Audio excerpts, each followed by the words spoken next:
एक केवल मृत्यु लोक में आ जाना या मृत्यु लोक में जन्म ले लेना और जन्म लेने के बाद में उस मृत्यु लोक में जन्म लेने के बाद यूं ही जीवन को गंवा देना, ये श्रेष्ठता नहीं है।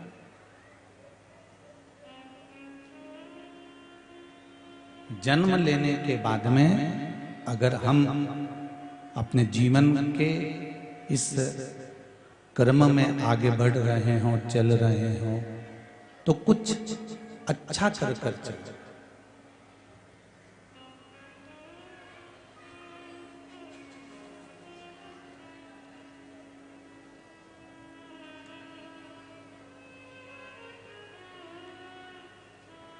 एक मानव की देह, एक मानव का शरीर जीवन के एक आखिरी मोड़ पर है। इसके बाद में 84 लाख योनियों में अंतिम योनि है मानव की योनि। मनुष्य का जो शरीर है ये आखिरी है।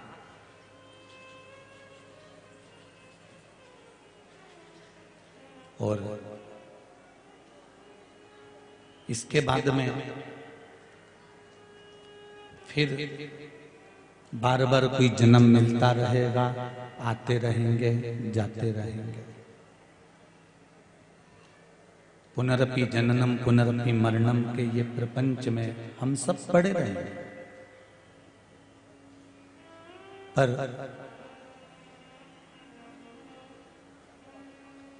यदि मान लो भगवान ने अगर मौका दिया है, मानव का शरीर दिया है, मनुष्य की देह दी है, 84 लाख योनियों में अंतिम बिंदु है मानव का शरीर, और इसके बाद में फिर वापिस मनुष्य की देह मिले ना मिले इसकी कोई गारंटी नहीं।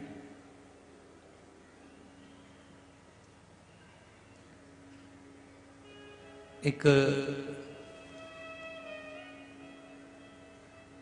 सीरियल, एक नाटक आया था बहुत दिन पहले, सास भी कभी बहू थी, ठीक है।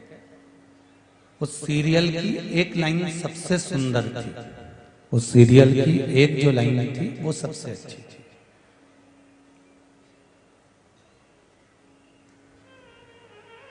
कि महाराज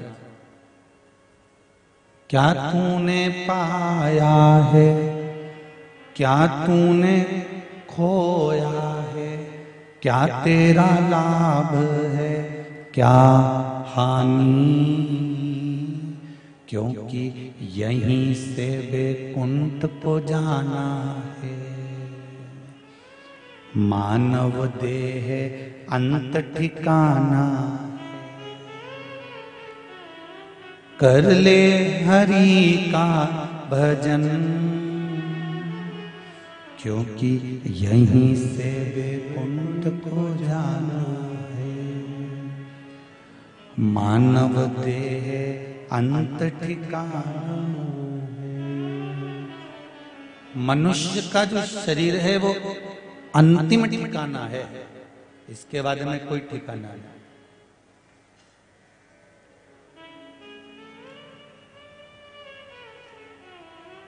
और इस मानव के शरीर को पाने के बाद अगर हम भगवान की भक्ति ना करें, भगवान का स्मरण ना करें, भगवान की भक्ति में ना डूबे, तो बेकार है इस मानव का देह।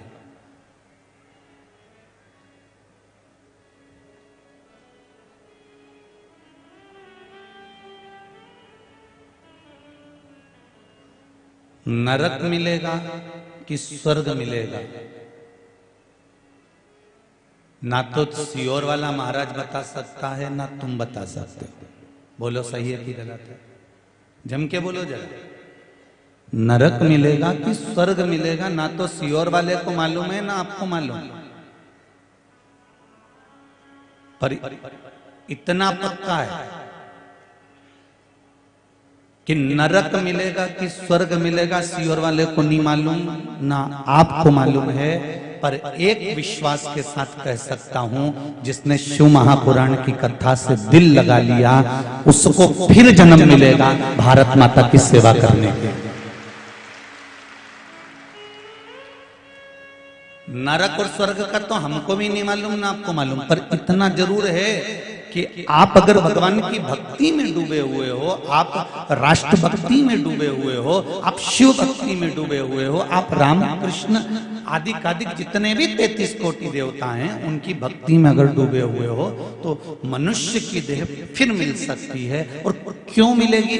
वो भगवान का भजन करने के लिए कि अभी इतना करा तो बाद में और करेगा, अभी करा तो और करेगा।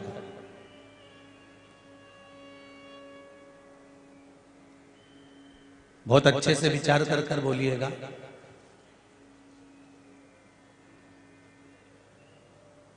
जो काम करता है उसको वापिस अच्छे काम के लिए उसको वापिस अध्यक्ष बना दिया जाता है कि ये अध्यक्ष रहेगा। इसने ये अच्छा काम करा है। और अच्छा काम कौन सा होता है?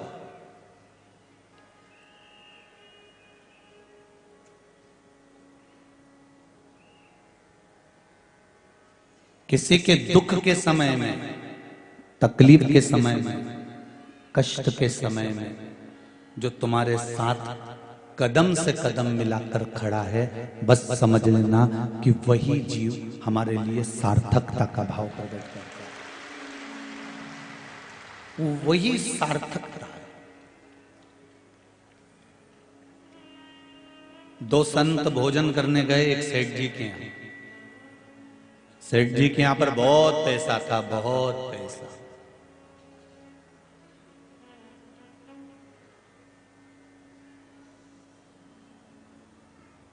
खूब धन था। संतों ने विचार करा कि अपन सेठ जी के यहाँ भोजन करने जा रहे हैं तो दक्षिणा भी जरा जोरदार मिलेगी।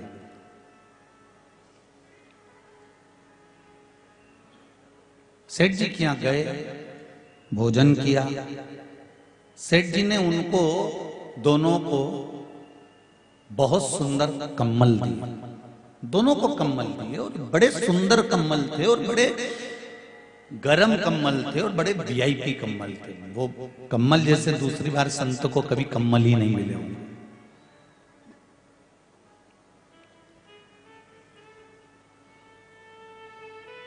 दोनों संतों ने कम्बलों को लिया, बड़े खुश हुए कि अपने को दो नए कम्बल मिल गए। बड़े सुंदर हैं, बड़े सुंदर हैं, बड़े सुंदर हैं।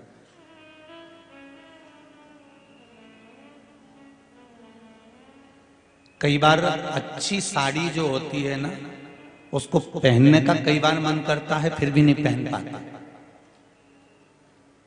बस काका जी के यहाँ जब शादी होगी तब पहनेंगे, और उससे पहले निपट गई तो जीवन का ठिकाना। काका जी के यहाँ शादी है अप्रैल में, और अभी कौन सी मार्च चल रही है? अरे विचार तो करो, अभी तो 14 मार्च है और अप्रैल में शादी है। यहाँ तो शिव पुराण कहती है कि पल भर का ठिकाना नहीं है। ये लक्ष्मी नारायण भगवान के पावन मंदिर प्रांगण में शिव महापुराण की कथा क्यों रखी कि तुम्हारे पास जितनी जोरदार जोरदार साड़ियां सब निकाल के चल। जीवन का कोई ठिकाना?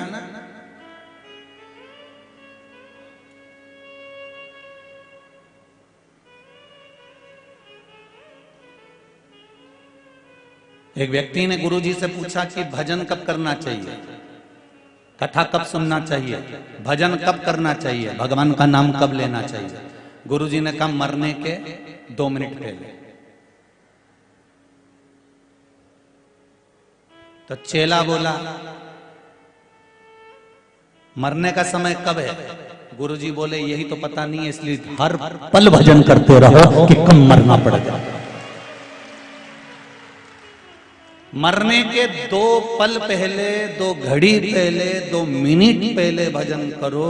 इसलिए शिव पुराण की कथा कहती है कि यह मत सोचना कि हमने कथा पहले सुन ली, हमने कथा पहले श्रवण कर ली, हमने कथा पहले सुन रखी है, हमने टीवी पर सुन रखी है या हमने मोबाइल पर सुन रखी है। तुम तो रोज सुनो ना।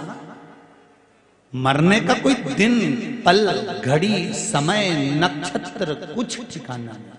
मरने का समय का पल्ला पता नहीं है तो भजन करते रहो, स्मरण करते रहो, मंत्र जाप नाम जाप करते रहो, कभी भी जाना पड़ जाए अटैची तैयार रखो, कभी भी जाना पड़ जाए। राम नाम कृष्ण नाम शिव नाम इस हृदय में तैयार रखो, जब बुलाएगा तब श्री शिवाय नमस्तुभ्यम बोलता हुआ चले जाऊंगा।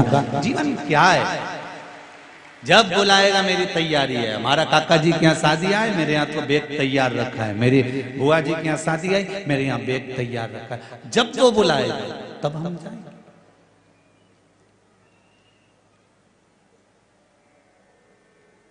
संतों को कम्बल मिले दो, दोनों संत एक धर्मशाला में रुके, रात्रि का समय।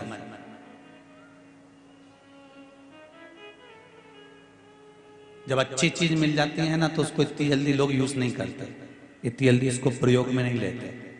अच्छा कपड़ा है ना, संभाल के रख दो, काम पे अपन इसको प्रयोग करेंगे।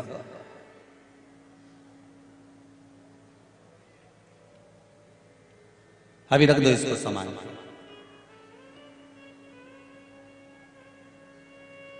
पुराना फ्रिज अच्छा चल रहा है ना, बहू के यहाँ से नया फ्रिज आया है ना, इसको संभाल के रख दो। और जो कमरा में संभाल के रखा ना, मुंदरा घुसी गया वहां, और वह फ्रिज की एक एक डोरी खई गया वह मुंदरा। और जब उन्हें दिवाली पे फ्रिज खोल के देखा ने तो इसे चालू ही कर लेते तो अच्छा था, सब खई गया। तो इतने में बहू बोली, तुमने तो क्या था कि पुराना फ्रिज चलने दो, पुराना फ्रिज चलने दो, नया फ्रिज अभी धरा रेंदो धरा रेंदो धरा रेंदो धरा रेंदो। वहां मुंदरा घुसी गया, चूहा, और सब खा गया डोरा डोरी उसकी पूरी की पूरी। अगर वो फ्रिज चलता रहता, जम के बोलो, तो चूहा घुसता? अरे बोलो तो जीजियो, अगर वो फ्रिज चलता रहता तो उसमें उंदरा घुसता? नहीं। उसी तरह जो मनुष्य भगवान के भजन में नहीं लगता, जो राम नाम और कृष्ण नाम में नहीं लगता, जो शिव नाम में, शिव महापुराण में नहीं लगता, उसी के अंदर काम, लोभ, वासना, अहंकार, तृष्णा का उंदरा घुस जाता है। यह अहंकार का उंदरा घुस जाता है। इसलिए इस फ्रिज को चलाते रहो, श्री शिवाय नमस्तुभ्यम। ये श्री शिवाय नमस्तुभ्यम क्या? ये फ्रिज की डोरी है, लगी है, चल रही है। मतलब तुम जपते रहो, राम नाम कृष्ण नाम शिव नाम, भजन कीर्तन कथा सत्संग, इसमें चलते रहो। ये प्रस्तुति देता रहता है कि फ्रिज चल रहा है, फ्रिज चल रहा है, तो इसमें उंदरा, अरे बोलो तो जम के नहीं घुसे। और फ्रिज बंद, तुम सत्संग जाना छोड़ दो, कथा में मत जाओ, प्रवचन में मत जाओ, शिव नाम मत गाओ, राम नाम कृष्ण नाम मत गाओ, तो तुम्हारे भीतर धीरे धीरे अहंकार, अभिमान, काम, लोभ, आसक्ति, वासना, तृष्णा इतनी बढ़ती चली जाएगी कि मारे बराबर कोई नहीं, मैं तो नहीं जाऊं कथा में, जा कहीं कर लेगा। मतलब फ्रिज की डोरी काट दिया, उंदरा घुस गया।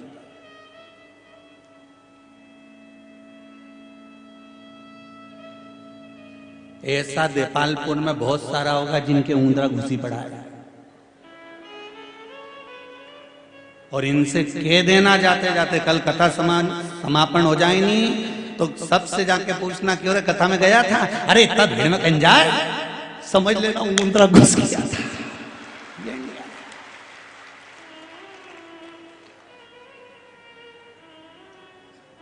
क्या क्या इतनी भीड़ में कौन जाए? तो भगवान भी कह दे आखिरी समय में जब मरेगा तब इस पगला के उठाने कौन जाए? या यमराज उठा ले, कौन जाए इसके उठाने?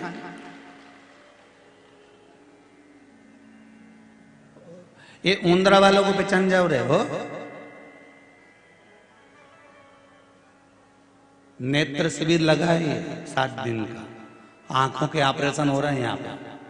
तुम्हें देखने की परख होना चाहिए कि उंदरा की में घुसिया न की में नहीं घुसिया। ये नेत्र शिविर है, इससे पहचान कर।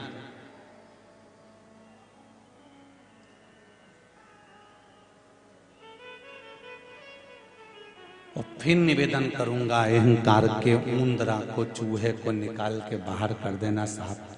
फ्रिज तो फ्रिज, ये कभी कभी वॉशिंग मशीन भी खा जाएगा। अगर ये चूहा नहीं बाहर हुआ तो टीवी की डोरी भी खजाएगा, अनाज भी खजाएगा, और पूरे घर में छेद छेद छेद छेद, जहां देखो मां बिल बना देगा। उसी तरह इस अहंकार के उंदरा को, चूहे को अपने पूरे परिवार से बाहर निकाल देना, नहीं तो रावण के घर में एक चूहा आ गया। रावण को भी एक चूहे ने घेर लिया था, वो अहंकार का चूहा था। रावण हमेशा अकड़ के कहता था मैं लंकेश हूं। उस चूहे ने ऐसा बिल बनाया, ऐसा बिल बनाया, एक एक व्यक्ति को छोरा के भी चूहा घुस गया। मां मेघनाथ को जिसको देखो वो चूहे ने कतर दिया। अरे फ्रिज तो फ्रिज, रावण तो फ्रिज था, मेघनाथ वाशिंग मशीन, ओके भी कतर दिया।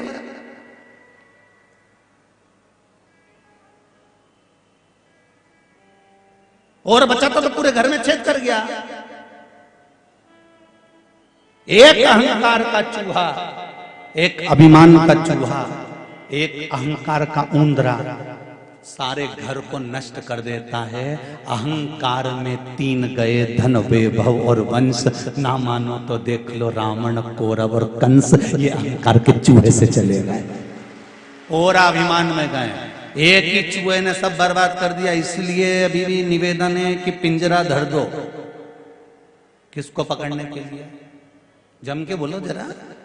चूहा को पकड़ने के लिए पिंजरा धर दो। और वो पिंजरा कोई दूसरा नहीं है, मेरे शिव महापुराण का राम नाम और कृष्ण नाम के पिंजरे में जब अहंकार का चूहा फंस जाएगा, निकल कर इसको बाहर छोड़कर आ जाना, जीवन यूं ही सार्थक हो जाएगा। दोनों संत हैं, दोनों को कम्मल मिले।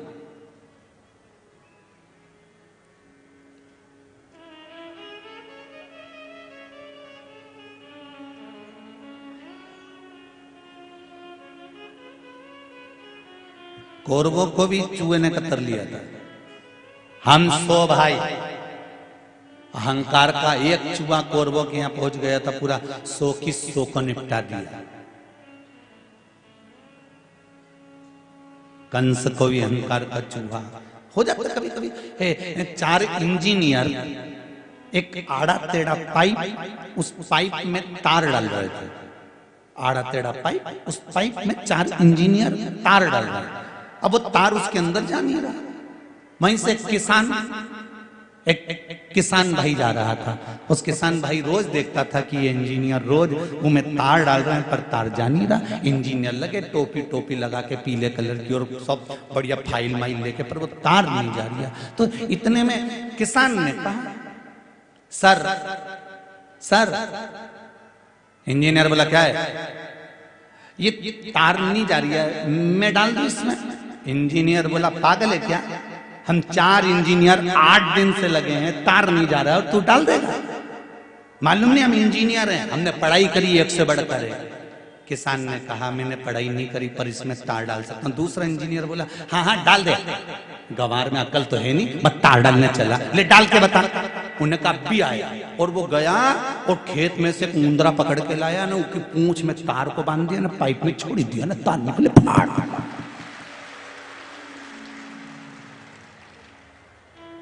जितना इंजीनियर खड़ा था सब टोपी उतारने, बाल खुजई लिया है। बापड़ा बड़ा चतुर निकला। जहां केवल पढ़ लिखने से, बहुत पढ़ाई कर लेने से विद्वत्ता नहीं आती साहब, अनुभव भी चाहिए। और वो अनुभव एक किसान के पास मिल सकता है कि कैसा उसका अनुभव है।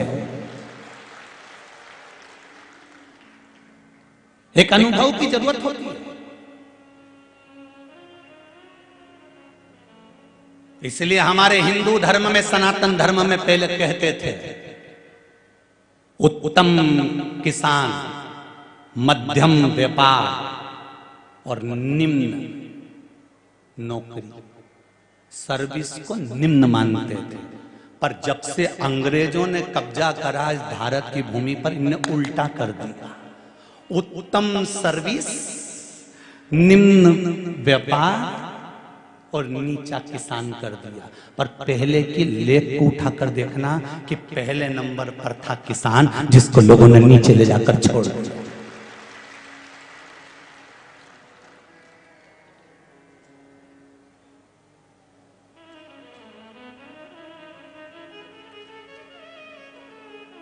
स्वतंत्र भारत का अमृत महोत्सव चल रहा है। यहां पर पत्रकार बंधु भी बैठे हैं सारे, उनको नमन करता हूं, आपकी कलम को नमन करता हूं। क्या बड़ा सुंदर संवाद लिखते हैं। और जितने जितने लोग मीडिया के माध्यम से इस पावन कथा को सुन रहे हैं और जनमानस तक पहुंचा रहे हैं, उनको भी नमन करता हूं कि आप कथा की छोटी छोटी क्लिप काट काट कर पूरे भारत की भूमि के लोगों तक भेज रहे हैं। मैं आपको नमन करता हूं। मैं नवयुवक टीम को नमन करता हूं, नवयुवक बेटे बेटियों को नमन करता हूं, जो छोटी छोटी कथा काट कर जनमानस तक भेज रहे इस राष्ट्र के उत्थान के लिए। स्वतंत्र भारत का अमृत महोत्सव चल रहा है।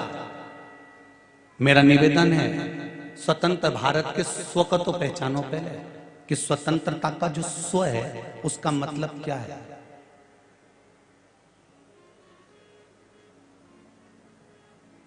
उस स्व में स्वयं आगे बढ़ने की प्रेरणा ही हमारी स्वतंत्रता है। उस स्व में अपना स्वयं का रोजगार खोलना भी हमारी स्वतंत्रता है। ये जो दुनिया के लोग नौकरी के पीछे भाग रहे हैं ना, कि नौकरी चाहिए नौकरी चाहिए न, और एक और शब्द जुड़ गया नौकरी के साथ, बेरोजगारी। संस्कृत की भाषा में बेरोजगारी का पर्यायवाची कोई शब्द नहीं है।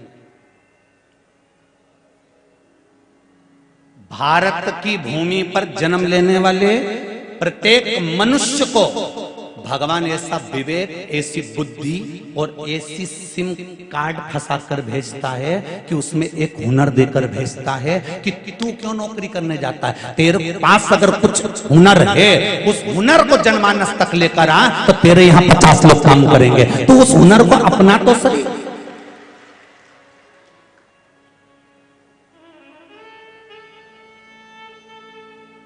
तू स्वयं उस बल को रखता है, तेरे में ऊर्जा की कोई कमी नहीं है, तो उस ऊर्जा को प्रकट तो कर।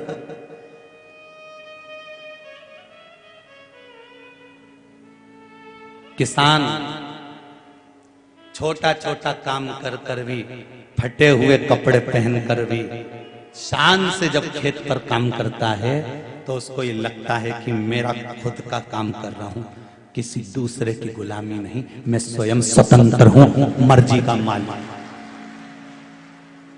अपनी मर्जी का मालिक हूं।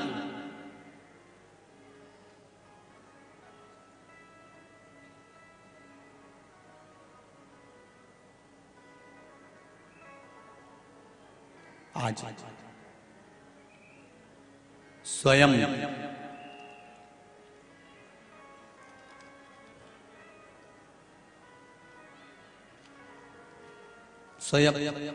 आप अपने आप को प्रबल बनाएंगे। हमें संपूर्ण भारत में, संपूर्ण विश्व में स्वयं के कार्य के लिए अग्रणता को उत्पन्न करना। मेरी बहनें बैठी हुई हैं, ये दूसरे से चोली सिलाकर पहनने से ज्यादा पसंद करती हैं खुद अपने हाथ से चोली सिलकर पहनना, कि मैं मेहनत करूंगी, बनाऊंगी, कुछ अच्छी अच्छी डिजाइन का निर्माण कर सकती हूँ, कुछ अच्छा निर्माण कर सकती हूँ, और अच्छा निर्माण कर कर जब मैं खुद पहन सकती हूँ तो संपूर्ण जगत के लोगों को भी पहना सकती हूँ। ये भी एक प्रथमता का कार्य कर सकती हूँ। इनमें भी प्रबलता, हुनर दिया है भगवान ने, विवेक दिया है भगवान ने, बुद्धि दी है भगवान ने, उस विवेक का सदुपयोग करिए। दो संत धर्मशाला में सो रहे हैं, कम्मल अच्छा मिल गया, बहुत सुंदर मिल गया, और उस कम्मल का करना क्या है। कम्मल काय के लिए मिला, तुम बोलो जरा जम के। तुम्हें कोई कम्मल दे दे तो तुम क्या करोगे? ओढ़ोगे ना।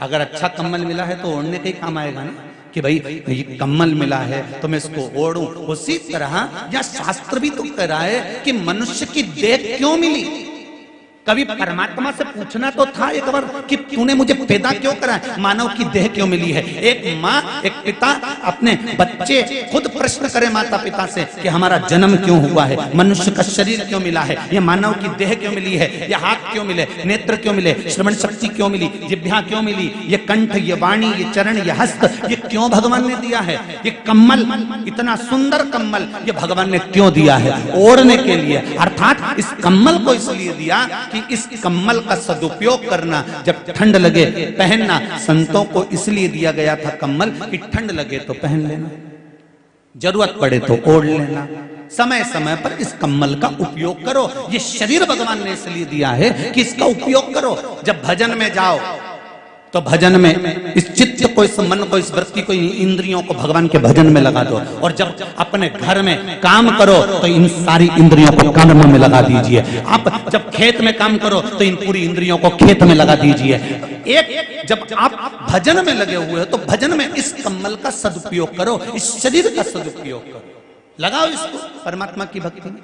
और जिसने लगाया, आज सबसे ज्यादा पत्र बाहर के आए, आज लेटर ही लेटर बाहर के ये कोरियर द्वारा और भी पत्र पड़े हुए हैं। आज सबसे ज्यादा पत्र कोरियर के आए।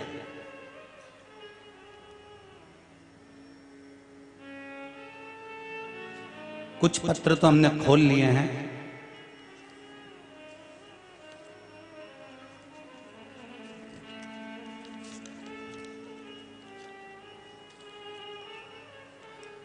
अगर कथा सुन रहे हैं बाहर से जिन्होंने पत्र भेजे हैं, सो सुनंदा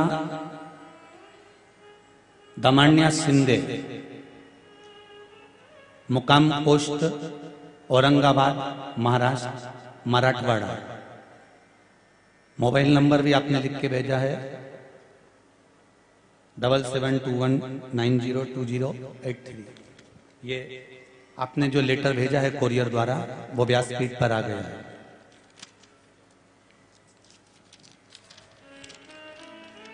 इस लेटर में आपने कुछ फोटो लगाकर भेजे हैं, दिख रहा है आप लोगों को? जो एलईडी के सामने बैठे हैं वो एलईडी पर देखें, और जो लोग सामने बैठे हैं वो सामने देखें। सो सुनंदा शिंदे का कोटि कोटि प्रणाम।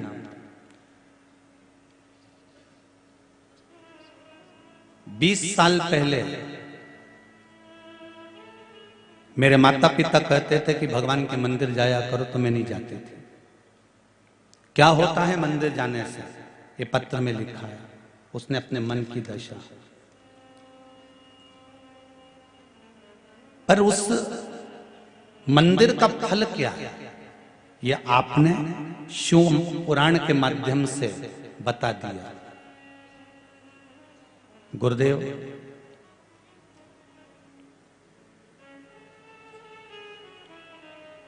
जब दिल में उत्साह होता है, तमन्ना होती है, तो दुनिया की ऐसी कोई चीज नहीं जो व्यक्ति प्राप्त नहीं कर लेता। 3 साल की कथा जो मैं सुन रही हूं आपकी, उस 3 साल में क्या नहीं दिया मेरे बाबा ने, मैं क्या वर्णन करूं आपको। गुरुदेव, एक लोटा पानी, एक चावल का दाना और एक बेलपत्री का क्या प्रमाण है, कोई मेरे परिवार से पूछे। भगवान की कृपा, मेरे बच्चों को जो दिया है केवल एक लोटे पानी ने दिया है। मेरा पूरा परिवार शिव जी की कृपा से सब गवर्नमेंट जॉब में लग गया है, ये शिव की कृपा है। मैं पद लिखकर भेज रही हूं कि मेरे बच्चों को कहां कहां सर्विस मिली और कौन कहां सर्विस कर रहा है। गुरुदेव, बेटा भूमि लेख में अच्छे पद पर लग गया है, बहू पुलिस में एपीटी पद पर लगी है, मेरी बेटी एसटीआई ऑफिसर बनी है, और बाबा ने ऐसी कृपा करी कि किराए के मकान में रहते थे हम, और 2500 फुट का बंगला, कार, जो कभी नहीं सोचा था वो मेरे बाबा ने दिया है। ये बाबा की कृपा।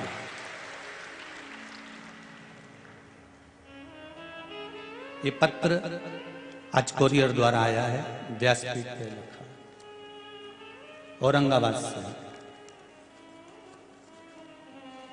इस पत्र की मूलता है आपका विश्वास। हमसे लोग कहते हैं कि आप जो उपाय बताते हो कहां से ढूंढ के लाते हो। हम उनसे एक ही बात कहते हैं, 18 पुराण और 6 शास्त्र, कई उपनिषद, वेद, ये हमारे हिंदू धर्म की धरोहर है। इस धरोहर में से छाटो तो सरी, ऐसी कौन सी चीज है जो इसमें नहीं मिल सकती। उसको छाटो, निकालो और जनमानस तक उसको प्रेषित करो।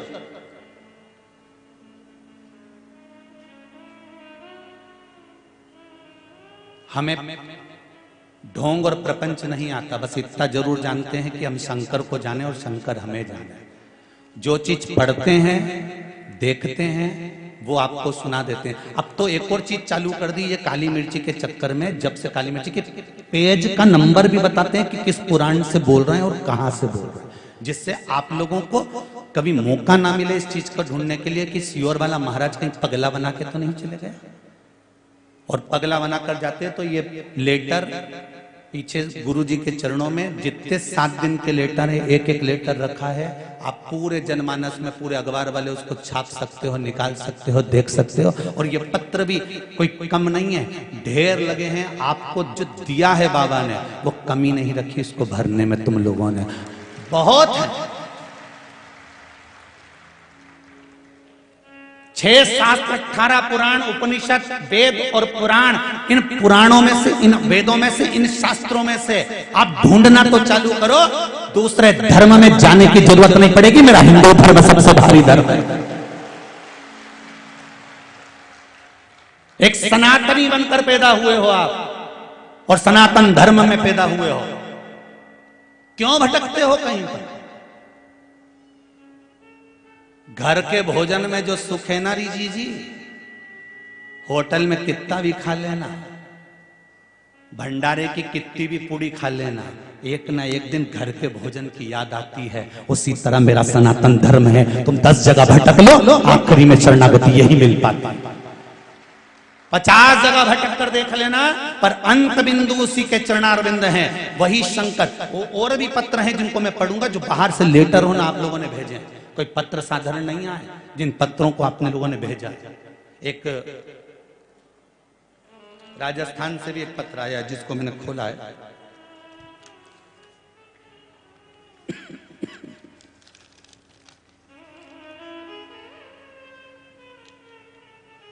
एक मोहल्ला समिति महेश नगर रहवासी संघ कार्यालय नंबर 9 गुलाब पार्क गिरधर नगर इंदौर का भी एक लेटर आया है। शायद लेटर पेज पे लिखा है। एक पत्र किसी ने भेजा है। इस पत्र में पवन कुमार जी ने लिखा है कि मैं क्या वर्णन करूं गुरुदेव शिव महापुराण का। इंदौर से मैं पवन गोयन का लिख रहा हूं। पवन जी गोयन का है कोई इंदौर से, वो पत्र लिख रहा है। मेरे यहां संतान नहीं थी। सारे डॉक्टरों को दिखा लिया, सारी पूजन करा ली, सब कुछ हो गया, फिर भी संतान का सुख नहीं था। तब मेरे यहां किसी ने शिव महापुराण कथा को सुनने का बोला और बाबा की कथा सुनी। गुरुदेव, शिव पुराण का क्या सुख होता है? सफेद आंकड़े की जड़ वाला प्रयोग आपने बताया था वो, और पीपल के पत्ते वाला प्रयोग करा। बाबा की कृपा से मेरे यहां संतान का सुख प्राप्त हुआ है। मैं पत्र द्वारा लिखकर भेजा। ये शिव है, ये शंकर है, ये ओघड़दानी है मेरा शिव। एक पत्र और है, बड़ा सुंदर है, वो देखिए।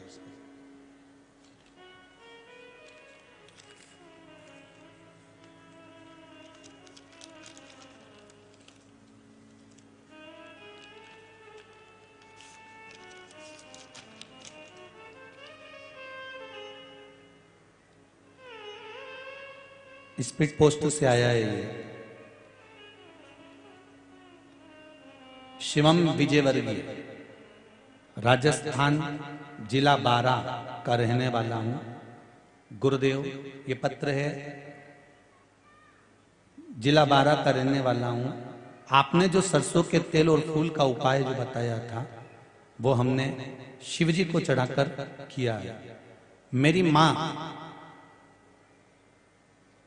को स्वयं भगवान ही बचा कर लाए हैं। इतनी तबीयत खराब हो गई थी कि अंतिम क्षण था, पर मेरी माता अब बिल्कुल ठीक हो चुकी है। आपका पत्र प्राप्त हो चुका है, शिवम जी विजयवर्गीय, बारां, राजस्थान से। ये शिव कृपा है, ये शंकर का अनुमोदन है, ये शिव का स्मरण है।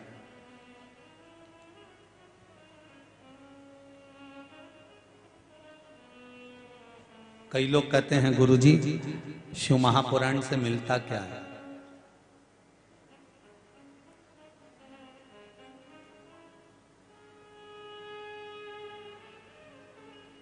एक बात जीवन में उतार कर रखिएगा,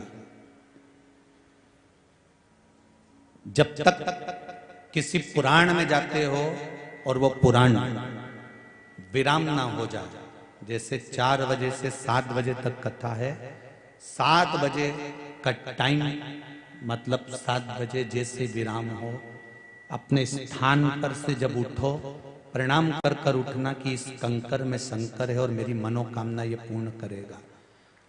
7 बजे भी उठ रहे हो तब बाबा को नमन कर कर उठो। घर से निकल रहे हो नौकरी जाने के लिए, सर्विस करने के लिए, व्यापार करने के लिए, दुकान पर चलाने के लिए, किसी काम के लिए, उस घर से निकलते समय उस भूमि को प्रणाम करके निकलो जिस दरवाजे से तुम निकल कर जा रहे हो। अपने माता पिता को नमन करके निकलो, प्रणाम करके निकलो। क्या मिलेगा आपको या आप अनुभव नहीं कर पाएंगे। अपने जाने का रूट चेंज कर दो। कहां से जाना चाहिए? कभी किसी अच्छे काम के लिए जा रहे हो, व्यापार के लिए जा रहे हो, कुछ अच्छे काम के लिए निकल कर जा रहे हो और तुम्हें लगता है कि यह काम होना चाहिए, तुम शंकर जी के मंदिर में भले मत जाओ, पर शंकर जी के सामने से निकल कर चले जाना तो काम सफल हो जाएगा। अपना रूट चेंज कर दो। शिव मंदिर के सम्मुख से निकल कर जा। वो एक लाइन बड़ी सुंदर, तुझे ना देखूं तो चैन मुझे आता नहीं है, तेरे सिवा कोई और मुझे भाता नहीं। बस इतना बहुत है।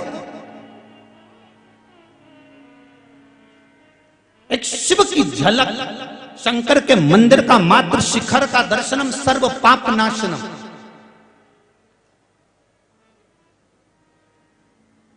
उसके मंदिर का मात्र शिखर का दर्शन कर लो, उसकी छत्र छाया में से निकल कर चले जाओ। अरे छत्र छाया का कितना बड़ा प्रमाण है। जरा छत्र छाया का जरा विचार करिए। राम जी का राज तिलक हो रहा है और राम जी राजा बन रहे हैं और भरत जी महाराज छत्र लेकर पीछे खड़े हैं राम जी के पीछे।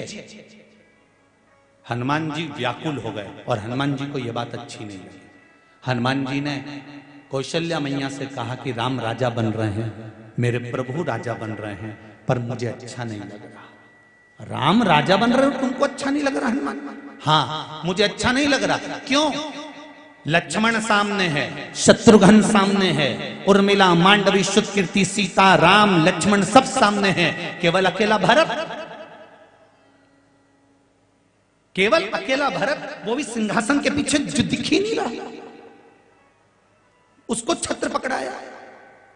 अगर मेरे राम राजा बन रहे थे तो किसी दासी को छत्र पकड़ा सकते थे, किसी नौकर को छत्र पकड़ा सकते थे, किसी सेवक को छत्र पकड़ा सकते थे। राम जी को क्या पड़ी कि उनने भरत जी को छत्र पकड़ा कर खड़ा कराया। मुझे यह बात अच्छी नहीं लग रही। हनुमान जी ने कहा मैं इस बात का विरोध करता हूं। अब बताओ, राम राजा बन रहे हैं और ये विरोध करने में लगा। और वो जो हनुमान जी राम जी का एक पल दूरी सहन नहीं कर सकते, एक क्षण बिना नहीं रह सकते, वो कहते हैं कि मैं इस चीज का विरोध करता हूं कि भरत जी पीछे खड़े। जब चिंगारी लगती है तो आग जरूर लगती है। चिंगारी अगर लगी है तो आग जरूर लगेगी, ये पक्का है। और अगर कहीं से थोड़ी सी भी बात लगती है तो अग्नि की तरह वो फैलती जरूर है। वही हुआ, कौशल्या जी से सुमित्रा पर गई, सुमित्रा से केकई तक गई, केकई से वो बात माता सीता तक गई। और सीता जी के पास में जब शब्द आया तो उन्होंने हनुमान को बुलाया। हनुमान किधर आ? हनुमान जी बोले, माँ बोलिए, आप बड़े बेचैन दिख रहे हो, आप में बड़ी बेचैनी नजर आ रही है। आज आपका चित्त नहीं लग रहा राम जी के चरणों में? हाँ माँ, नहीं लग रहा। क्यों? लक्ष्मण जी पास में खड़े हैं, शत्रुघ्न जी पास में खड़े हैं, राम जी सिंहासन पर बैठे हैं, भरत जी को छत्र पकड़ा दिया। ये तो नौकर भी पकड़ सकता है, सेवक भी पकड़ सकता है, फिर छत्र भरत को क्यों पकड़ाया? मेरे को ये पसंद नहीं है। सीता जी ने कहा, इतनी सी बात है, ये तो राम जी की मर्जी है, छत्र उनने पकड़ाया। तो आप कहो ना प्रभु से। तो सीता जी ने कहा, आप क्यों नहीं कह देते? हनुमान जी बोले, मैं प्रभु से अगर बोलूंगा तो अच्छा नहीं लगेगा, पर मुझे अच्छा नहीं लग रहा। सीता जी पास में बैठी थी, उन्होंने राम जी से कहा, स्वामी प्रभु, हनुमान जी के मन में संशय है। संसार के लोगों के मन में से अगर संशय निकल जाएगा ना, तो मेरा राष्ट्र फिर सोने की चिड़िया बनकर आनंद में जगमगाता रहा। बस संशय मिटना चाहिए। आज कथाओं के माध्यम से लोगों के मन में केवल संशय समाता है, संशय मिटता नहीं है। उस संशय को मिटाना है हमको। राम जी ने बुलाया, हनुमान क्या बात है? हनुमान जी बोल रहे हैं कि लक्ष्मण जी पास में, शत्रुघ्न जी पास में, आप सिंहासन पर, पूरा दरबार लगाए और भरत जी छत्र पकड़े, ये मुझे अच्छा नहीं लग रहा। भरत जी को आगे लेकर आओ। राम जी खड़े होकर हनुमान को गले लगाकर बोले, रे हनुमान, भरत को मैंने छत्र पकड़ाया है, जान करके पकड़ाया है, क्योंकि भरत कोई मेरा भाई नहीं है। भरत संत है, साधु है, सन्यासी है। संत की छत्र छाया में मेरा राज तिलक होना चाहिए, तो राज सत्ता सही चल सकती है। एक संत की छत्र छाया रहती है, और सिंहासन पर जब राजा बैठे तो छत्र छाया अगर संत की होती है तो उस राज्य को चलाना कठिन नहीं होता। ये घाट हों तो अब बने हैं साहब। पहले तो दुनिया में एक ही घाट बना था, जिसका नाम था राम घाट। एक ही घाट था। आज के जमाने में अलग अलग घाट बना दिए। ये समाज का, ये यादव समाज का, ये ब्राह्मण समाज का, तो ये क्षत्रिय समाज का, तो ये शूद्र समाज का, तो ये वैश्य समाज का। पहले कौन सा घाट होता था? उज्जैन जाकर देख कर आओ तो एक घाट मिलेगा, राम घाट। हरिद्वार जाकर देख कर आना, एक घाट मिलेगा, राम घाट। आज भी कुंभ के मेले का शाही स्नान राम घाट पर होता है, किसी जाति और बिरादरी के घाट पर नहीं होता। आज भी संत अगर कुंभ के मेले में नहाने जाते हैं, आज भी मठाधीश, पीठाधीश, बड़े बड़े आचार्य भी अगर नहाने जाते हैं तो किसी जाति के घाट पर नहीं जाते कि ये ब्राह्मण समाज का घाट है, ये क्षत्रिय समाज का घाट है, ये वैश्य समाज का घाट है, ये शूद्र समाज का घाट है। मेरे राम के समय पर अयोध्या में सबसे पहला घाट बना था राम घाट, जिस पर 7 जात का आदमी स्नान करता था और 7 जात का आदमी पानी पीता था। 10 तरह के घाट नहीं थे। इसलिए आज भी बड़े बड़े तीर्थों में तुम पंचवटी चले जाओ, तुम प्रयागराज चले जाओ, तुम जाओ हरिद्वार, तुम जाओ यमुना के घाट, तुम जाओ नर्मदा जी के घाट, सब जगह पर राम घाट जरूर मिलेगा। क्योंकि वो राम घाट इसलिए बनता था कि वहां 7 जात से मतलब नहीं होता था, वहां तो सनातनी आना चाहिए। केवल एक सनातनी आ गया तो बस समझ लो कि सब आ गए। यहाँ ब्राह्मण, क्षत्रिय और वैश्य और शूद्र को तो आप और हमने बांट दिया, कोई दूसरा बांटने वाला नहीं है। आज भी मेरे भारत की भूमि के गौरव रहे हैं संत रविदास जी, आज भी भारत की भूमि के गौरव रहे हैं वाल्मीकि जी। वो चर्मकार के लोग कहते हैं हम चर्मकारों के गुरु हैं रविदास। रविदास केवल तुम्हारे गुरु नहीं, ब्राह्मण क्षत्रिय और वैश्य और शूद्र के भी गुरु हैं। वाल्मीकि किसी एक का गुरु नहीं, सारे ब्राह्मण क्षत्रिय वैश्य और शूद्र के गुरु हैं। आपने बांटा है, पर हमारा शास्त्र, हमारा वेद और हमारी पुराण कभी किसी धर्म को नहीं बांटती। हमारा शास्त्र, हमारा वेद, हमारी पुराण केवल एक सनातनी बनाती है, केवल एक सनातनी, उसको बांटना नहीं आता। अगर बांटा होता तो मीराबाई ने चर्मकार श्री रविदास जी को गुरु बनाया और उनके पास जाकर कहती है, गुरुदेव मैं गंगा जी के घाट पर आपके लिए सुंदर कुटिया बना देती हूँ। रविदास जी बोलते हैं, बेटा मीरा, मैं कुटिया में रहकर क्या करूंगा और गंगा के घाट में क्यों जाऊं। संत रविदास जी कहते हैं, सुन मीरा, अगर सच्चा कोई संत होता है, सच्चा कोई भगत होता है, सच्चा अगर कोई भगवान का उपासक भजन करने वाला होता है, तो उसको गंगा के घाट नहीं जाना पड़ता, गंगा उसके पास में चल कर आती है। बोल तुझे क्या चाहिए। तो मीराबाई ने कहा, गुरुदेव मेरे को गंगा का जल पीना है। संत रविदास जी जिस चमड़े को धो रहे थे कठोते में, चमड़े को धो रहे थे, जूता बनाने के लिए चमड़े को गलाना पड़ता है, चमड़ा गलेगा तब सिलाई होगी। चमड़े को जिस कठोते में रविदास जी धो रहे थे, तभी रविदास जी ने कहा, गंगा मैया मीरा को पानी पीना है, आप जल दे दो। इतने में हीरे की चूड़ी पहना हुआ एक हाथ उस चमड़े के बर्तन में से निकल कर बाहर आ गया और मीराबाई के लिए जल निकाल कर दे दिया। ये ले, मीरा चक्कर में पड़ गई। मीरा को चक्कर में, मीरा के साथ में एक व्यक्ति खड़ा हुआ था, एक पंडित जी खड़े हुए थे। उनको लगा हीरे की चूड़ी का हाथ, तो उन्होंने कहा, गुरुजी मीराबाई को आपने गंगा का जल दिया है, इसमें से एक चूड़ी मारे मिली जाए, मैं गरीब बड़ा तो तो उन्होंने कहा ले ले, उनने चूड़ी निकाल के दे दी है, ले गंगा में ही प्रसाद दे दो। गंगा जी ने चूड़ी दी, वो ले गया। वो की पत्नी चूड़ी पहन के राजभवन में चली गई। राजभवन में चूड़ी पहन के गई तो उस रानी ने चूड़ी को देखी, इतनी जोरदार चूड़ी इसके पास में है।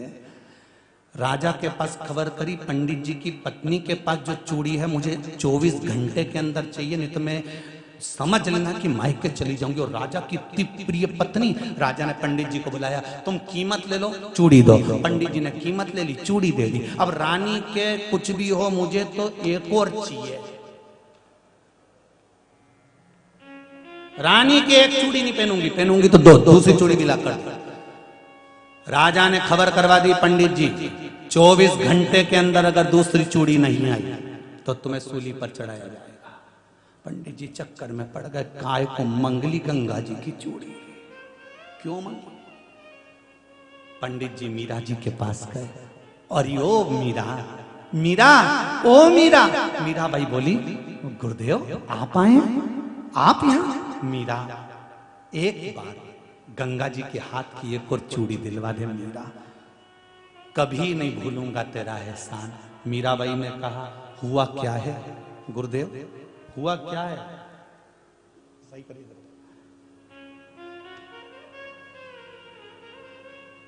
गुरुदेव, हुआ क्या है, आप बोलो तो। गुरुदेव कहते हैं, एक चूड़ी चाहिए मीरा। मीराबाई ने कहा, वो चूड़ी किसने दी थी, मेरे गुरुजी रविदास जी। ब्राह्मण कहते हैं, मैं रविदास जी के पास चलता हूं, संत संत होता है, करुणा जरूर करेगा। रविदास जी से कहने की जरूरत नहीं पड़ी, रविदास जी ने तुरंत ब्राह्मण का जब मुख देखा तो देखकर रविदास जी कहते हैं, गुरुदेव आप आए हैं ब्राह्मण देवता, ये लो दूसरी चूड़ी लेकर चले जाओ। बोलने की जरूरत नहीं होती संत के पास, संत के पास बोला नहीं जाता, साधु के पास कहा नहीं जाता। ये पहले राम स्वयं कह रहे हैं हनुमान जी से कि मैंने भरत को छत्र पकड़ा कर इसलिए खड़ा करा है कि एक संत, एक साधु, एक सन्यासी, एक तपस्वी, एक साधक, एक उपासक की छत्र छाया में जब राज्य की स्थापना होती है तो उसको राम राज्य कहते हैं। वो साधारण राज्य नहीं हो सकता, वो राम राज्य।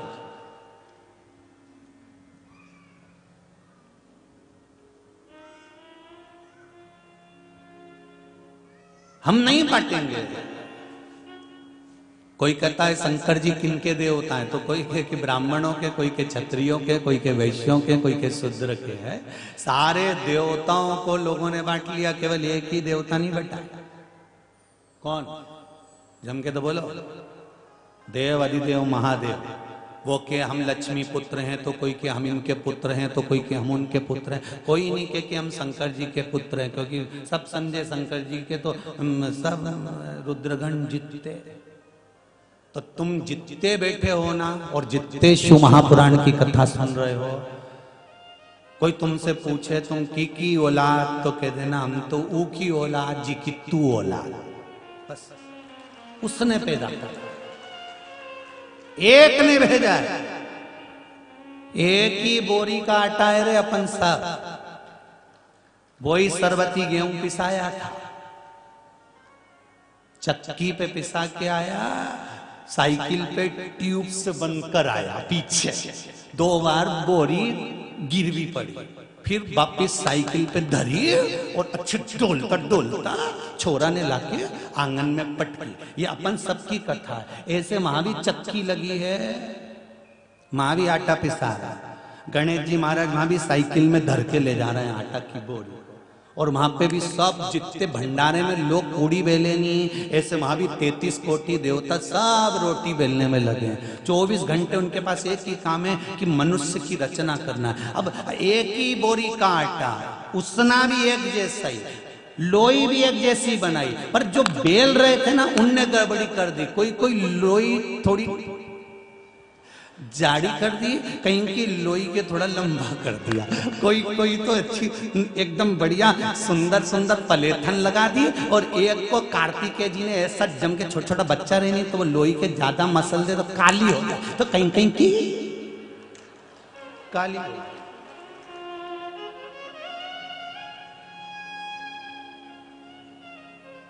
अच्छा सब कह रहे एक माता पिता के 4 बच्चे, चारों की डिजाइन अलग, क्योंकि रोटी अलग अलग ने बेली। 33 कोटि देवता थे भंडारा की पूड़ी बेलने वाले। राम किशन अलग लिखे तो भैरू किशन अलग लिखे, हीरा बेन अलग तो जगत बेन अलग, सबको मुंडा। एक माँ के गर्भ से पैदा हुए तो भी डिजाइन एक जैसी नहीं, सबकी वेराइटी अलग अलग। किसी की नाक लंबी, किसी की छोटी, किसी का मुंडा, किसी की आंख, किसी की कान, कुछ ना कुछ इनमें थोड़ी ने थोड़ी, क्योंकि रोटी बेल रहे थे 33 कोटि देवता। इनसे जैसी बिलाई इनने बेल के पटक दिल्ले जई तो रही है नीचे। अब इस रोटी का सदुपयोग अपने को करना है, तो रोटी बनाने वाला जो रोटी बनाता है उसमें एक अक्ल होती है कि चकोटी और बेलन में ये लोई नी चिपके, उसके लिए क्या लगाता है? बोलो जी जी जरा जम के बोलो, क्या लगाता है? पलेथन, आटा लगाता है। आटा इसलिए लगाता है कि चकोटी और बेलन में नहीं चिपके। उसी तरह भगवान ने हमको इस मृत्यु लोक में भेज दिया। ये पूरा संसार चकोटी है और परिवार के लोग बेलन है, इसमें ना चिपको, इसलिए शिव महापुराण का पलेथन लगाते रहना तो पार उतर जाओ। इस शिव पुराण का पलेथन लगाओगे तो जीवन की सार्थकता बन जाएगी। रोटी भी जोरदार बनेगी और कहीं चिपकी नहीं चिपकेगी तो तवा पे फूल जाएगी। तुम देखना जो रोटी चकोटी और बेलन में नहीं चिपके नहीं वो तवा पे फूल जाए, और जो रोटी चिपक जाए नहीं तो घुमा घुमा के रह जाओ तो चिपकी तो चिपकी, वो नहीं फूले तो नहीं फूले, वो कितना ही कर लो तुम, यूज कर लो भले नहीं फूले। कहीं कहीं की पूड़ी को देखना, तुम झारा भी मारो तो नहीं फूले, क्योंकि वो चकोटी पे चिपक गई थी, वो बेलन में चिपक गई थी। और कहीं कहीं की पूड़ी तो डालता सी तेल में ऐसी फूली पड़े। बस अपने को वही पूड़ी बनना है जो डायरेक्ट डलते से ही फूल जाए, हरी की थी हरी की हो जाए, ऐसी रोटी बनना। अपने नहीं ज्यादा चक्कर में पड़ना।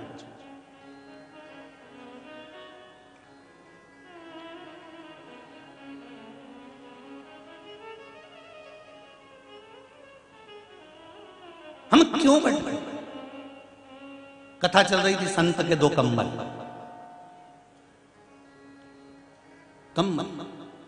दोनों संत लेकर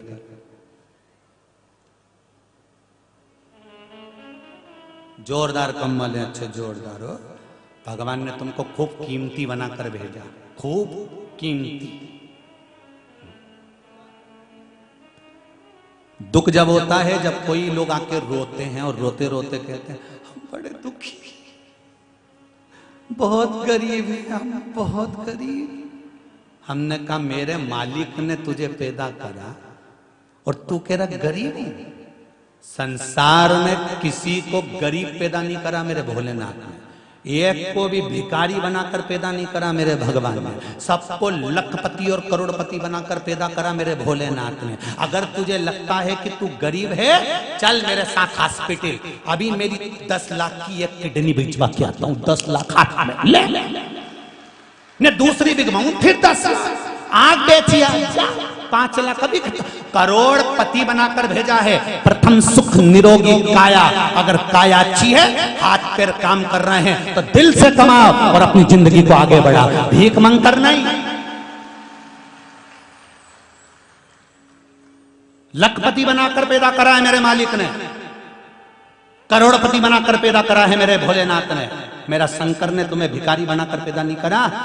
माँ के गर्भ से जब बच्चा पैदा होता है तो माँ भी कहती है चंदा है तू, मेरा सूरज है तू, मेरी आंखों का उजाला है तू। मतलब माँ भी जानती है कि मेरे घर में हीरा पैदा हुआ है, पर तू रो रो के अपने आप को कंगाल करे तो कई करे भगवान, तुम्हें भगवान का क्या दोष।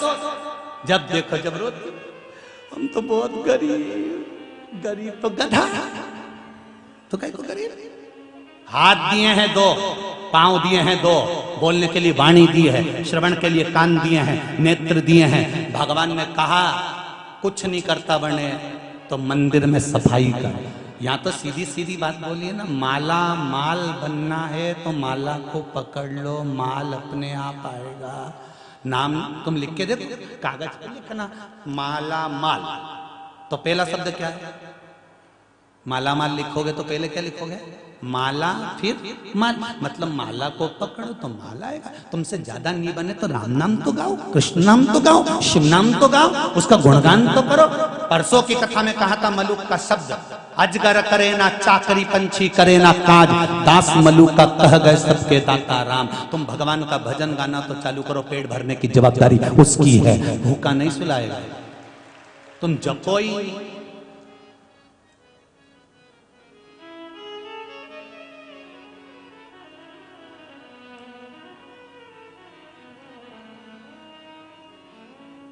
और फिर निवेदन कर रहा हूं,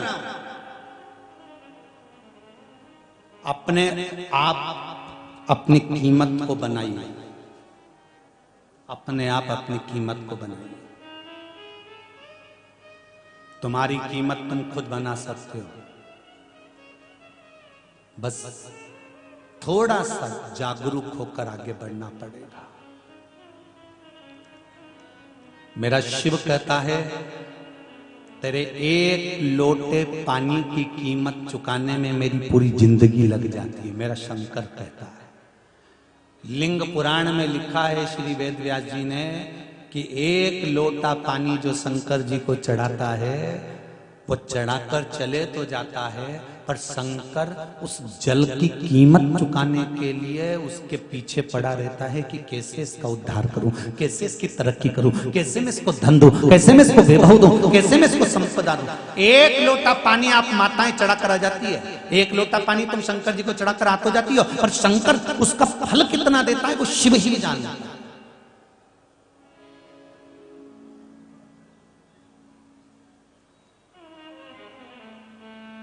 पशुपति व्रत माताएं करती है। आज भी सोमवार होगा, आज एकादशी भी है। आपको पहले भी कहा, अगर एकादशी आ जाती है और आप एकादशी करते हुए आए हो पहले से, तो आप एकादशी कर लो, पशुपति व्रत अगला कर लो।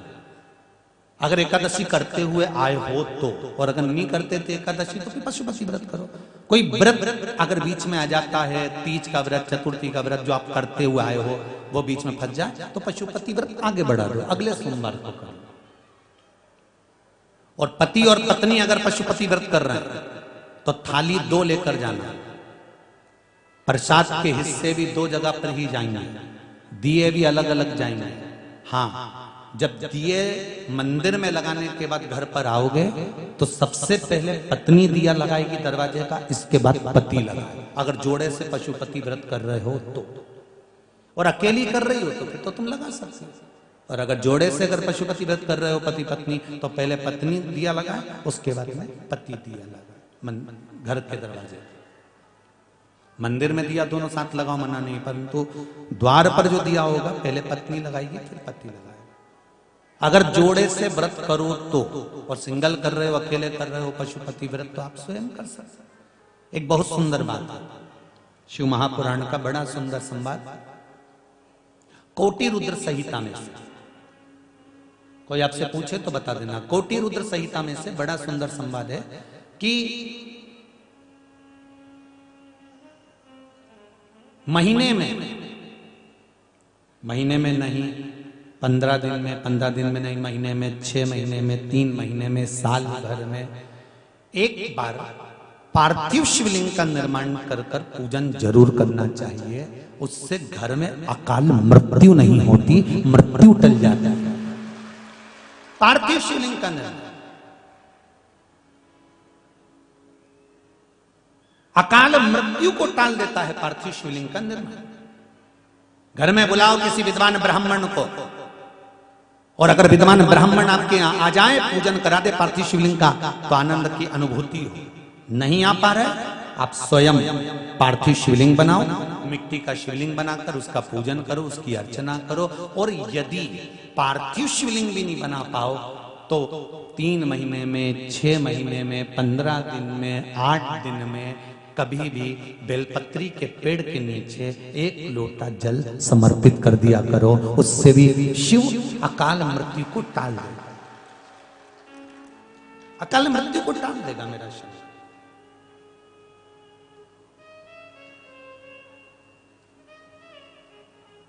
महाराज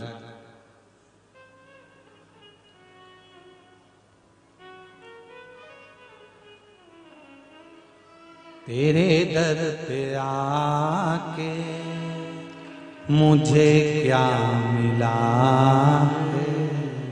आप सबकी तरफ से गा रहे हैं, इसलिए आप भी गाना कि शिव के द्वार से शिव महापुराण से क्या मिला। तेरे दर पे आके मुझे क्या मिला है, ये मैं जानता हूँ या तू जानता है, ये मैं जानता हूँ या वो जानता है। तेरे दर पे आके मुझे क्या मिला है, तेरे दर पे आके सब गाइए, मुझे क्या मिला है, ये मैं जानता हूँ या तू जानता है, ये मैं जानता हूँ या वो जानता है।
अकेला समझ कर सताया जहान ने, कदम कदम पे रुलाया जहान ने।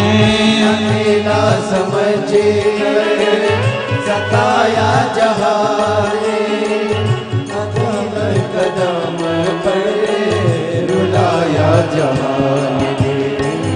अकेला समझ कर सताया जहान ने, कदम कदम पर रुलाया जहान ने। अकेला समझ कर सताया जहान ने, कदम दर कदम पर रुलाया जहान ने। कैसे हंसी का कमल खिलाया है, कैसे हंसी का कमल खिलाया है। मैं जानता हूँ या वो जानता है, मैं जानता हूँ या वो जानता है। तेरे दर पे आके मुझे क्या मिला है, दर पे आके मुझे क्या मिला है। मैं जानता हूँ या वो जानता है, मैं जानता हूँ या वो जानता है।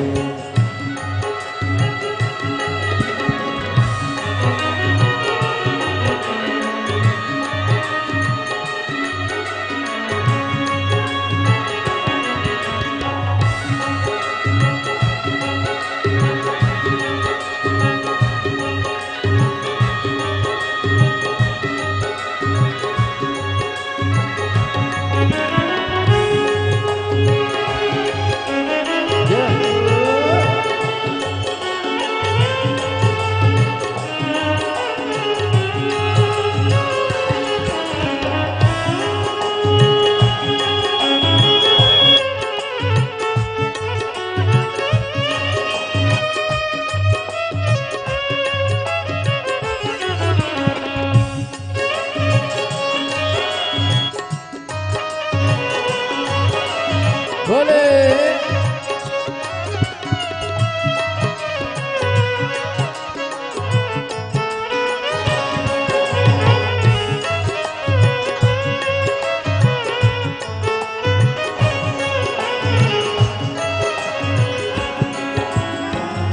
डूबे नैया कहती थी दुनिया, पतन की उम्मीदों में रहती थी दुनिया। डूबेगी नैया कहती थी दुनिया, पवन की उम्मीदों में रहती थी दुनिया। डूबे नैया कहती थी दुनिया, पतन की उम्मीदों में रहती थी दुनिया।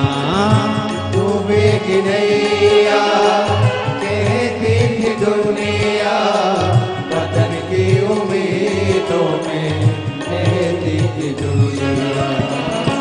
नैया तो कैसे किनारा मिला है, नैया तो कैसे किनारा मिला है। मैं जानता हूँ या वो जानता है, जानता हूँ या वो जानता है। तेरे दर पे आके मुझे क्या मिला है, दर पे आके मुझे क्या मिला है। मैं जानता हूँ या वो जानता है, जानता हूँ या वो जानता है।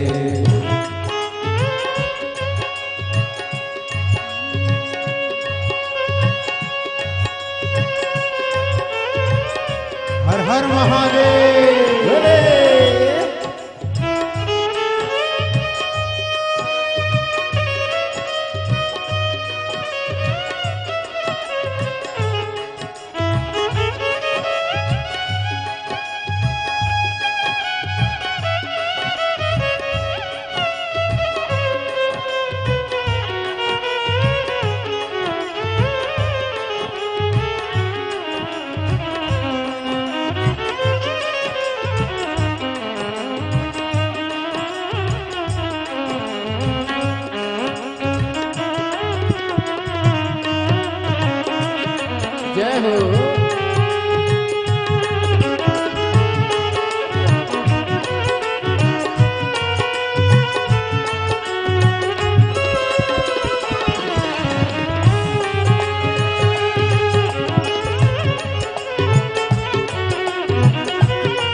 दर पे आके मुझे क्या मिला है, दर पे आके मुझे क्या मिला है। मैं जानता हूँ या वो जानता है, मैं जानता हूँ या वो जानता है। मैं जानता हूँ या वो जानता है, मैं जानता हूँ या वो जानता है। मैं जानता हूँ या वो जानता है, मैं जानता हूँ।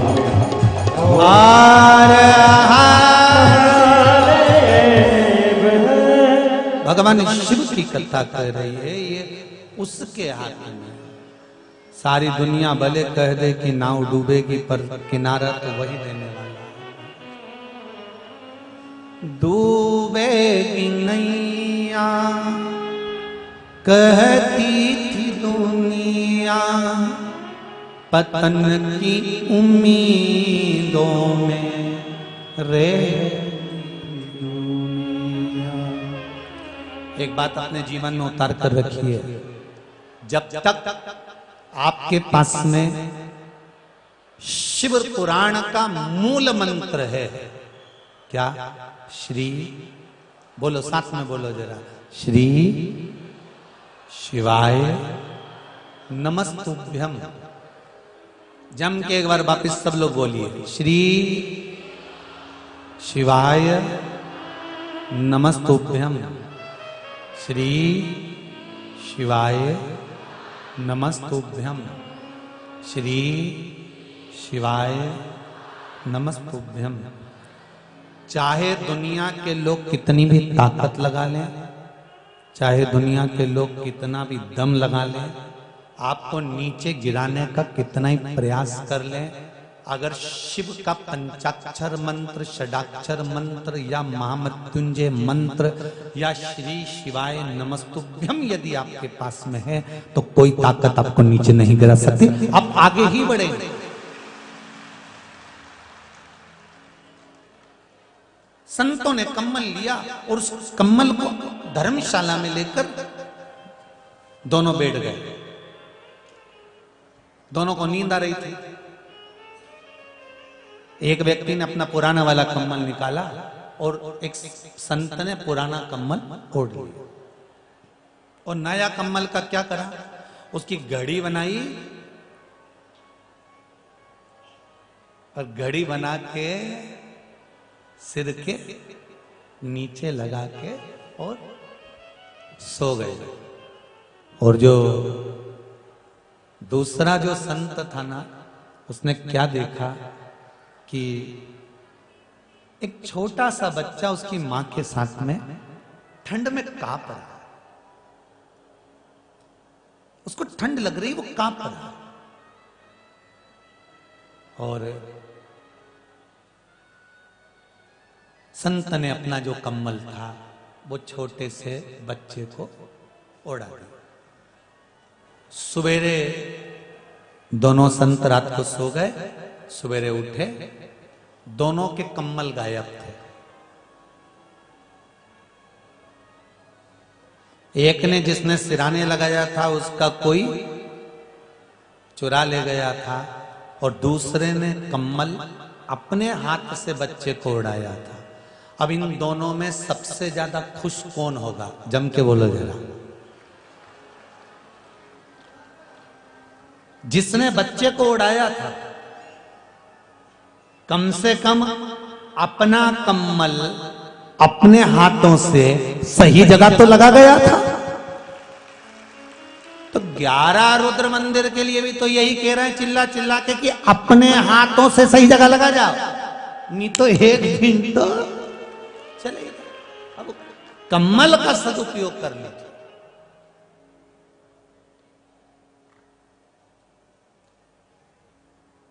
खुश हो जाना, किसी भूखे को भोजन कराकर प्रसन्न होइए। कोई पढ़ने में होशियार है, शिक्षा के लिए धन नहीं है, आप उसका शिक्षा का कुछ रुपया जमा कर कर खुश होइए। कोई बहन बेटी वस्त्र नहीं है, फट गए हैं, नहीं उसकी इतनी सामर्थ्यता, आप उसको देखकर खुश हो जाइए।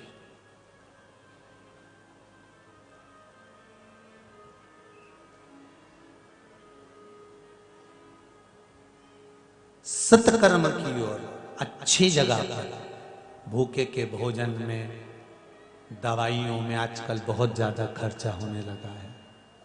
सबसे ज्यादा खर्चा है आजकल दवाइयों का। ये भी एक बड़ी विचित्र बात है। सामान की लिस्ट, अपने घर में क्या सामान चाहिए, कैसा सामान चाहिए, कितना चाहिए, सामान की लिस्ट अपन बनाते हैं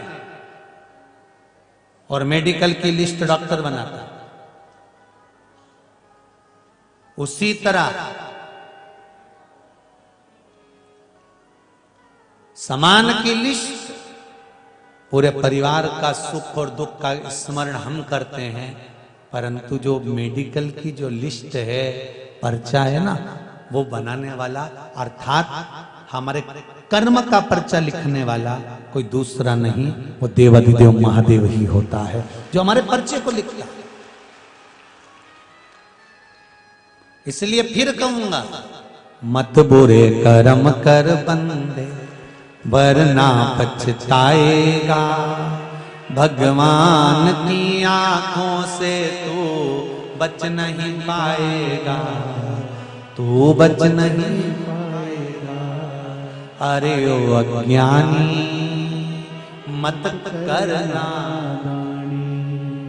दधीचि ऋषि का संवाद शिव महापुराण में आता है। दधीचि ऋषि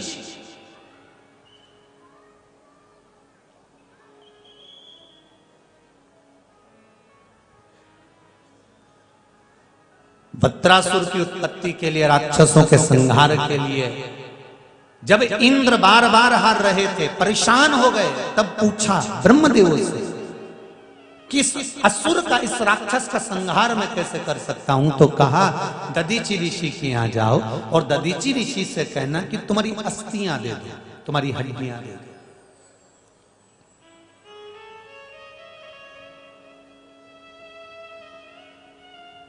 कितना कठिन है। राष्ट्र हित के लिए, जग हित के लिए अपने शरीर का बलिदान दे देना, ये कोई साधारण नहीं है। अगर मेरे भारत की भूमि के सपूत जब युद्ध के मैदान में और बॉर्डर पर जब समाप्त होते हैं, तो भारत माता भी गौरवान्वित महसूस करती है कि मेरे भारत के सपूत चले गए।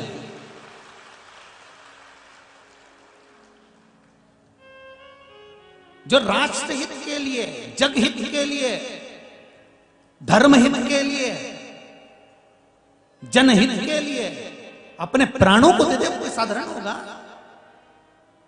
सारे देवताओं पर बड़ी वत्रासुर का अंत करना जरूरी है, वृत्रासुर का अंत करना जरूरी है, राक्षस का संहार करना जरूरी है, असुर का संहार करना जरूरी है। पर ये तो मर ही गया।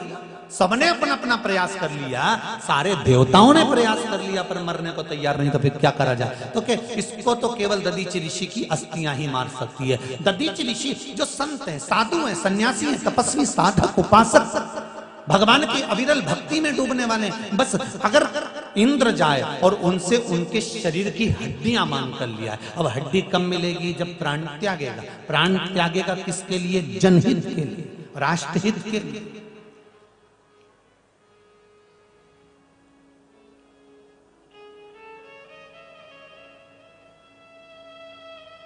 और जिसने एक बार मन में ठान लिया कि मुझे ये जनहित करना है, मुझे राष्ट्रहित करना है,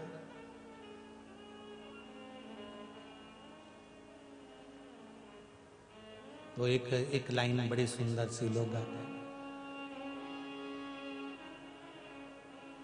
जिस चोले को पहन